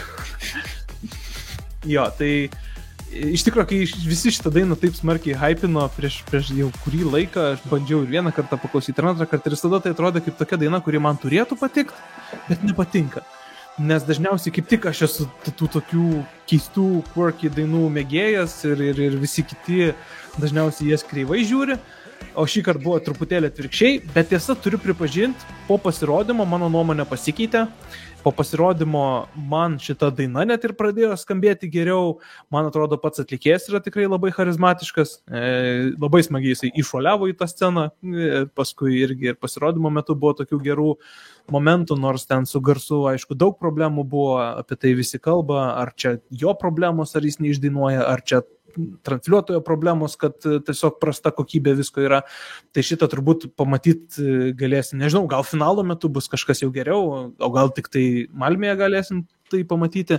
Aš iš principo už abidvi galėčiau pakelt rankas, nes man visiškai nesvarbu, ar važiuos Baby Lasagna ar Let 3 su Baba Roga, nes man ir viena, ir kita dabar jau patinka, tai ramia širdim sekmadienio vakarą leisiu ir kurį iš jų laimės. Nu, o gal laimės, kaip Austėvot ir sako, Damir, arba matau, kad dar yra keli variantai, kurie irgi visai patinka žmonėm. Tai žiūrėsim. Bet kas man nelabai patinka su Baby Lasagna, tai visas tas overhypinimas ir tai, kaip fanai čia kalba kaip apie būsimą nugalėtoją Eurovizijos ir blažybininkų top 3-tukas yra, visi galvojam, kad dėl to, kad Baby Lasagna yra favoritas tenai laimėti, turbūt kitaip ir būt negali, tikrai ne dėl Let 3 ar dėl kažko kito, Kroatija yra top 3-tukė. Tai va šitas dalykas yra toks šiek tiek erzinantis, kur tiesiog, kai matai, kad daina yra overhypinama, tai tiesiog automatiškai tą kitą pusę truputėlį, aš bent jau krentu. Šito daina aš ją matyčiau tikrai užimant gal net ir 10-tukę vietą, bet ne 3-tukę. Tai va toks mano būtų apie Baby Lasagna. Sakau, būsiu laimingas, jeigu laimės, būsiu laimingas, jeigu pralaimės, bet į top 3-tuką nemanau, kad pretenduoja. Ryti. Aš turiu iškart klausimą tiek lažybininkams, tiek tiems, kurie tikisi, kad šitą dainą ten esu girdėjęs, kad ir gali laimėti Euroviziją. Aš noriu paklausti, kokia komisija skirs aukštus balus šitai vietai. Ne vietai, šitai dainai ir šitam pasirodymui. Taip, tai aš prieš keletą savaičių pas mane buvo atvykusi draugė iš Kroatijos ir aš klausiau, tada dar nieko nesidomėjau, kas vyksta Doros atrankoje. Sakau, kas pas jūs, ką siūsite šiemet, kas pas jūs, apie ką kalbate. Ir jinai paleido man šitą dainą. Ir tiesąkant, kai aš išgirdau Spotify, tiesiog tik tais studijinį įrašą, man jinai pasirodė, iškart pamačiau, apie ką čia, kokia, sakykime, stilistika čia laukia, bet man pasirodė visai įdomu ir visai galbūt net su potencialu, kad man patiks. Bet kai pamačiau šitą pasirodymą, tai man labai apmaudu, kad jisai nueina į tą tokią, nenoriu sakyti cirko pusę, nes šitas toks jau labai negatyvus pasisakymas, bet gali būti, stilistiškai, aš čia nežinau, ar bus nepopuliari nuomonė, bet man atrodo, kad stilistiškai šita daina yra didesnis konkurentas Luktelk negu Belgijos paraiška, pavyzdžiui, nes tasai pragrojimas Baby Lasagnos, čia turiu omeny, jisai tikrai, sakyčiau, skamba panašiau į tai, ką mes siunčiame, negu kad, tarkim, Belgija ką siunčia. Tai ką tuo noriu pasakyti? Man gaila, kad tas pasirodymas yra pastatytas ant to tokio crazy išpildymo, kai tuo tarpu, pavyzdžiui, Luktel, kur yra, aišku, visiškai kitokia daina, bet, sakykime, vis tiek yra tokia kviečianti šokti, jinai pastatyta yra rimtai. Ir iškart tas įspūdis, kuriamas yra kitoks. Ir tiesiog manau, kad šie metų dainų, kurios pasirodymų, galbūt netgi, sakykime, kurie eina per tą crazy prizmę, šiemet jau turime per daug Eurovizijoje ir tikrai ne vienas iš jų nelaimės vien dėl to, kad pernai Karija turėjo, sakykime, šitą crazy stilistiką ir patyrė sėkmę ir natūralu, kad iš to turbūt ateina ir tasai noras šiemet kažką siūsti panašaus, o kaip žinome, tas pats dalykas 2 metus iš eilės niekad neveikia. Tai taip, o Let 3, bet iš tų 2 dienų siūščiau Baby Lasagna, nes Let 3, ta prasme, čia kažkoks zarų atvejis, man atrodo, kur paragavo vieną kartą ir nori vėl. Dėl Let 3, tai aš jos mielai 10 metų matyčiau Euroviziją kiekvienais metais. Man tai netrukdytų, nors tikiu, kad daug ką ir užknistų. Bet jo, jeigu Karija nelaimėjo su savo daina pernai, tai pagalvokim, kaip šitą dainą gali laimėti. O gal Tautvis ar Austėja mano kitaip, kad šitą dainą yra favoritė Euroviziją laimėti? Tikrai ne. Tai gerai, tai aš pasisakysiu taip, kad iš esmės aš ten, kai klausiau visas Kroatijos dainas, tai kažkaip atrodė visai yra tų gerų dainų, ar ten, kad pasiklausimai yra visai neblogų, tuo metu tai gal ir yra, bet taip pat žiūrint tą atranką, tai jo, tai sutinku, kad iš esmės yra tų 2 dviejų arklių lenktynės, nebūtinai mano skoniui taip yra, bet faktas, kad daugiausiai ten tų peržiūrų renka ir panašiai. Tai kalbant apie Baby Lasagna, tai pamenu, kai pirmą kartą aš tą dainą klausiau, kai dar nebuvo jos net kažkaip oficialiai išleista, kažkaip ten gal, man atrodo, ir Spotify nebuvo, ten YouTube buvo kažkoks net ne jų ir net netransliuotojo, kažkoks video, ten kažkoks nelabai aiškus, tai aš taip paklausiau ir galvoju, kas čia per nesąmonė. Tiesiog toks kažkoks atrodo kaip, man tada atrodė kaip į tą Joe Kendrick kategoriją kažkas, kas nebūtinai gal savaime blogai, bet kažkaip man tiesiog nesusiklausė, kaip kažkoks toks bairis atrodė ir nesupratau, kodėl čia taip hypina, tuo labiau, kad jie į atranką pateko, ten kiek žinau, tik tada, kai kažkas pasitraukė iš jos. Tai iki šiol man tas hypas yra šiek tiek keistas, kad taip apskritai vyksta. Tai bet iš kitos pusės tai man tikrai atrodo kaip geriausias variantas. Nors ir dėl pasirodymo, tai tikrai, man tikrai akivaizdžiai girdisi, kad nors ir buvo tų garso problemų visiems turbūt, bet tikrai tai yra ir atlikėjo problema. Taip, aišku, jis turi laiko patobulėti iki, pavyzdžiui, gegužės, jeigu bus išrinktas. Bet kad vokalas buvo prastas ir, sakyčiau, vienas gal prastesnių atrankoj, tai irgi faktas. Vėlgi, aišku, ne vokalas ten esmė. Bet vizualiai tai man patiko pasirodymas, tas toks kaimietiškumas vos ne vietom.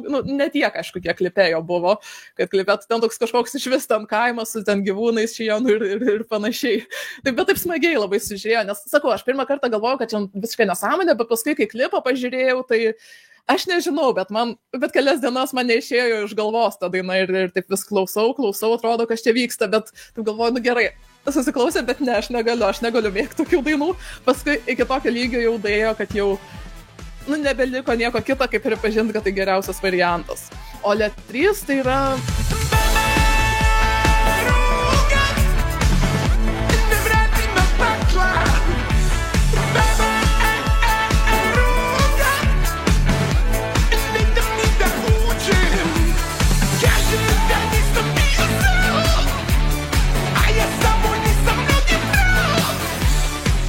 Jeigu pernai man patiko, ypač ten atrankos kontekste, tai iš karto, aš buvau viena iš tų, kuriems ta būtent Mama's čia patiko nuo pirmo karto, kažkaip iš karto užkabino, iš karto taip labai juokinga buvo, paskui, aišku, ten žinutę sužinojau ir panašiai. Tai, kaip, iš principo, kaip ir nesu labai už tokius pasirodymus Eurovizijų ir tokias dainas buvo tikrai smagu. Ir šiemet galėtum tikėtis kažko tokio irgi, ir su žinute, ir kažko smagaus, bet kad panašu, kad čia nei to nėra. Tiesiog daina tokia, man tiesiog kažkoks pasistaipimas apie nieką ir ta daina net nėra nei juokinga, nei smagi, nei dar kažkokia ir galų gale net ir vokalas nėra geras. Tai apie ką mes kalbam, tiesiog kažkoks, galbūt pritarčiau Ryčiui, kad toks rūpo atvejus vos ne, kad nori tiesiog vėl grįžti. Ir dar užsiminiau Damir Kedžo, kuris, aš nesu labai didelė nei dainos fanė, nei dar kažką, bet aš apskritai visai gal ir džiaugčiausi dėl to, kad jo vokalas, manau, tikrai buvo myliam geresnis už visus kitus šitoje atrankoje. Daina tokia, ne kažko ypatinga, bet gerai klausosi, ir plus, aišku, pats faktas, kad jis 2020 turėjo atstovauti Kroatiją ir neišvažiavo ir vien dėl to, aš manau, visi tų metų dalyviai yra verti. Tai irgi, tikrai nepykčiau, tai va. Tiek. Ok, Tautvi, ką tu šitoj dvikovoj dideliai? Man tai šiek tiek, apmaudu iš tiesų, kad būtent ši dvikova yra tarp šių dviejų pasirinkimų iš tiesų. Manau, kad ir kas laimės, tai nebus tarp mano asmeninių favoritų. Bet visgi ranką kėlė už Lasagna ir turbūt pagrindinė priežastis tai dėl dainos. Man atrodo, kad Baba Roga, man tiesiog yra visiškai tai nesuprantama daina, man ypač studijinė versija, kur ten tiesiog yra 3 minučių autotunas, tai mane jis net nešvelniai erzina. Baby Lasagnos daina, man atrodo, kad turi šiek tiek daugiau minties ir būtent tą dar videoklipą pastebėjus, tai visai smagiai ir atrodė.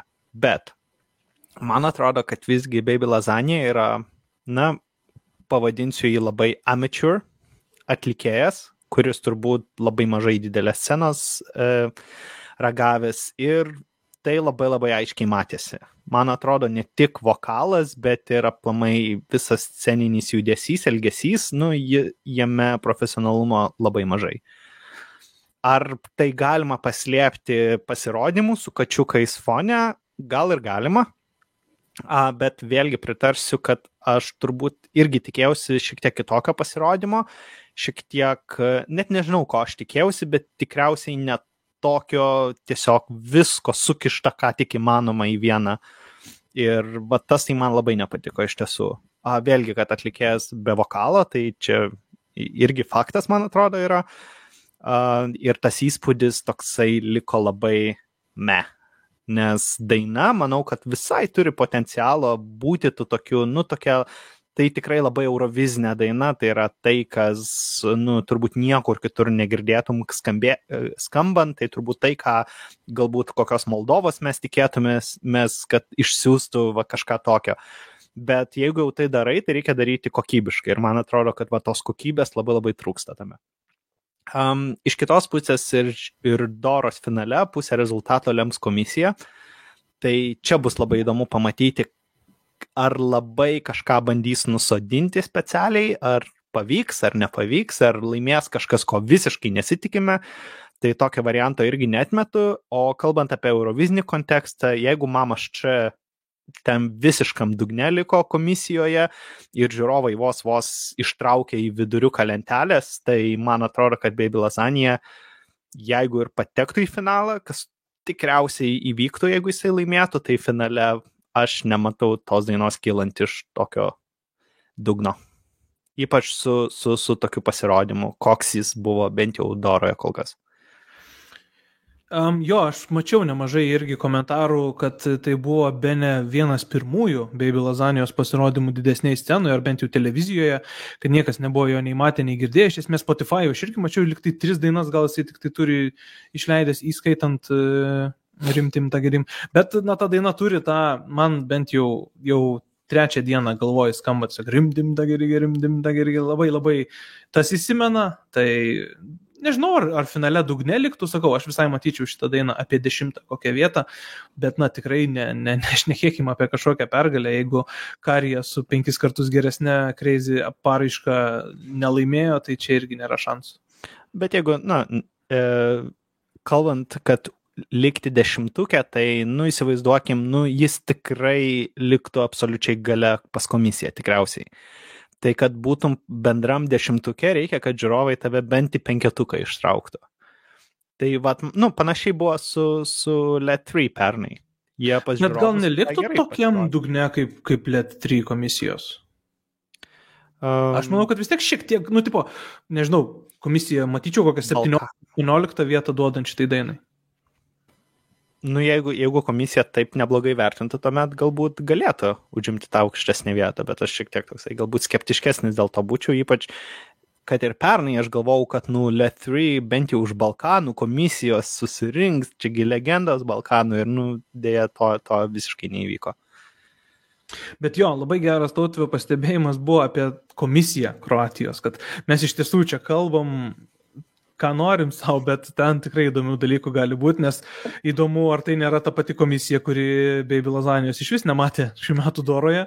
Tai labai įdomu bus pasižiūrėti, kokie bus tie rezultatai. Ir mūsų laikas tikrai jau artėja į pabaigą. Bet aš dar nieko iš esmės nepasakiau nei apie Let 3, nei nieko. Gerai, apie Let 3 greitai. Severina scenoje. Kas gali būti geriau. Ir žinot, yra priešistorė. Kažkas paaiškino, ką jinai ten veikia. Šiuo metu Severina, gerai, pradėkime nuo to, jį 2006 metais atstovavo Kroatijai.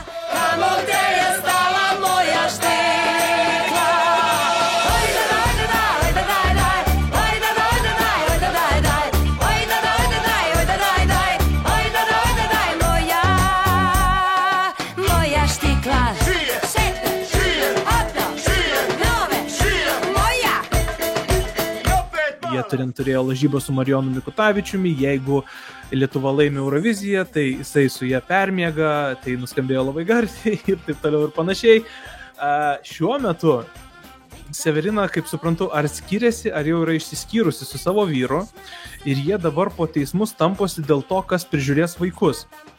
Ir šito pasirodymo gale, ji yra kaip teisėja, jinai stovi su to teisėjo plaktuku ir ji nuo lizdo bando nuvyti ir apsaugoti savo vaikus, tos viščiukus, kurie yra tam pasirodyme. Tai čia irgi yra šiokios tokios minties, plus dar yra ta visa dirbtinio intelekto mintis, kad dirbtinio intelekto viščiukai pagrobė likusius grupės narius. Ir jie negali dėl to pasirodyti, ir kad apskritai čia ne LET3 pateikė šitą paraišką dalyvauti Eurovizijoje, tas dirbtinio intelekto viščiukas. Na, man tai vis bendriuotai tai yra tiek absurdiška, kad net ir juokinga ir net ir įdomu. Apie Baby Lasagna jau ir pašnekėjau šiek tiek. Tai štai, matysim, ką kroatai pasirinks, sakau, bus taip juokinga, jeigu mes kelsim ir bus kos laimėjęs iš viso. Trečias asmuo, trečioji šalis. Gerai, apie kitą savaitę laukia labai labai daug smagių dalykų, nes 29 dieną, tai yra, kur mano kalendorius? Ketvirtadienis mes išgirsime Kipro dainą, jos jau ištrauką girdėjom šią savaitę, kol kas, kaip matau, nenustebino nieko jinai. Girdėjom ir visą dainą. Girdėjom ir visą dainą, bet nesidalinsim, nekalbėsim apie tai, neskatinkim lygų kultūros, bet jau yra nulykinta. Bet galim mislingai pasakyti, kad mes pamiršom, kad jie visą girdėjom, tai šiek tiek pasako ir tai. Šį bei tą pasako apie tą dainą. Tikiuosi, kad daina, kurios nepamiršim, bus Nyderlandų Europapa, kuri irgi tą patį ketvirtadienį išeis. Aš labai labai laukiu šitos dainos. Toliau, penktadienį, tai yra kovo 1, išeis Austrijos ir Jungtinės karalystės daina. Aš dabar irgi tokia mintis iš karto šovė, kad UK daina išeina penktadienį. Visi didžiausi muzikos atlikėjai savo albumus, savo dainas leidžia penktadieniais.